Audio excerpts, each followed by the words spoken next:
नमस्कार दोस्तों। आज पूरा भारत तिरंगे में रंगा हुआ है।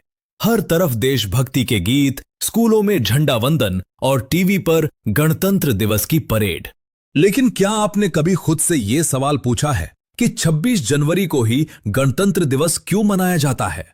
क्या यह सिर्फ एक छुट्टी का दिन है या इसके पीछे कोई ऐसी कहानी है जो हर भारतीय को जाननी चाहिए? आज इस वीडियो में मैं आपको 26 जनवरी की ए से जेड तक पूरी जानकारी दूंगा। इतिहास, संविधान, परेड, अधिकार, कर्तव्य और वो सच्चाई जो हमें अक्सर किताबों में अधूरी मिलती है। वीडियो को अंत तक जरूर देखना, क्योंकि आखिर में आपको समझ आएगा कि असली आजादी क्या होती है। दोस्तों, वीडियो शुरू करें उससे पहले आप वीडियो को लाइक करें और कमेंट में जय हिंद जरूर लिखें। दोस्तों, अक्सर हम सोचते हैं कि भारत 15 अगस्त 1947 को आजाद हो गया। हाँ, भारत आजाद जरूर हुआ, लेकिन सवाल यह है, क्या भारत उसी दिन पूरी तरह आजाद हुआ? क्योंकि उस समय भारत के पास खुद का कानून नहीं था। अंग्रेजों के बनाए नियम ही चलते थे। जनता के अधिकार साफ नहीं थे। मतलब साफ है, देश आजाद था, लेकिन सिस्टम हमारा नहीं था। और यहीं से 26 जनवरी की कहानी शुरू होती है। 1947 के बाद भी भारत में गवर्नमेंट ऑफ इंडिया एक्ट 1935 लागू था, यानी पुलिस कानून अंग्रेजों का, अदालतों के नियम अंग्रेजों के, शासन प्रणाली अंग्रेजों की। सोचिए जरा, अगर नियम ही दूसरे के हों तो आजादी कैसी? यही वजह थी कि भारत को एक अपने संविधान की जरूरत थी। 1946 में भारत की संविधान सभा बनाई गई। इस सभा में देश के अलग अलग हिस्सों से लोग आए हुए थे। अलग अलग धर्म, भाषा और समाज के प्रतिनिधि थे। इन सभी का एक ही लक्ष्य था, भारत के लिए एक ऐसा संविधान बनाना जो हर नागरिक को बराबरी दे। संविधान बनाना कोई आसान काम नहीं था। इसमें 2 साल 11 महीने 18 दिन लगे। 11 से ज्यादा समितियां बनी। हर एक अनुच्छेद पर बहस हुई। संविधान को लिखते समय दुनिया के कई देशों के संविधान से अच्छी चीजें ली गईं, लेकिन ध्यान रखा गया कि भारत की संस्कृति और जरूरतें सबसे ऊपर रहें।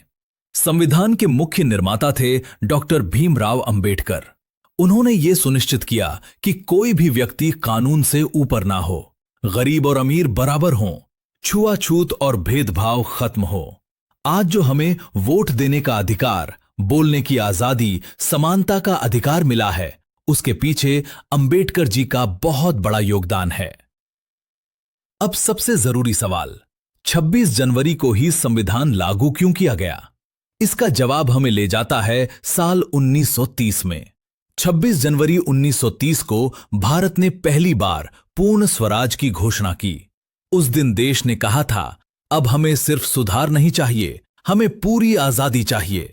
इसी ऐतिहासिक दिन को सम्मान देने के लिए 26 जनवरी 1950 को संविधान लागू किया गया। 26 जनवरी 1950 को भारत आधिकारिक रूप से बना गणराज्य। मतलब देश का मुखिया जनता द्वारा चुना जाएगा। कोई राजा नहीं, कोई अंग्रेज नहीं, भारत का पहला राष्ट्रपति बना। और तभी से हमारा देश अपने नियमों से चलने लगा। भारत का संविधान दुनिया का सबसे लंबा लिखित संविधान है। इसमें 400 से ज्यादा अनुच्छेद हैं। इसमें नागरिकों के अधिकार और कर्तव्य दोनों हैं। ये हमें सिखाता है कि अधिकार मांगने के साथ जिम्मेदारी निभाना भी जरूरी है। दिल्ली में होने वाली परेड सिर्फ दिखावा नहीं होती, ये दिखाती है भारत की सैन्य ताकत, अलग अलग राज्यों की संस्कृति, देश की एकता। ये परेड दुनिया को बताती है कि भारत को शांति पसंद है, लेकिन कमजोर नहीं है। गणतंत्र दिवस पर वीरता पुरस्कार भी दिए जाते हैं। ये उन लोगों को मिलते हैं जिन्होंने देश के लिए जान जोखिम में डाली या किसी की जान बचाई। ये हमें याद दिलाता है कि देश सिर्फ नेताओं से नहीं, बल्कि आम लोगों से बनता है। दोस्तों, गणतंत्र सिर्फ सरकार से नहीं चलता, ये चलता है आपके वोट से, आपके व्यवहार से, आपके नियम पालन से। अगर हम ट्रैफिक नियम तोड़ें, रिश्वत दें, गंदगी फैलाएं, तो संविधान कमजोर पड़ता है।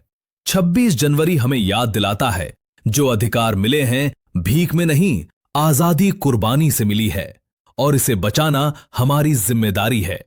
देश से प्यार सिर्फ पोस्ट डालने से नहीं, बल्कि सही काम करने से दिखता है।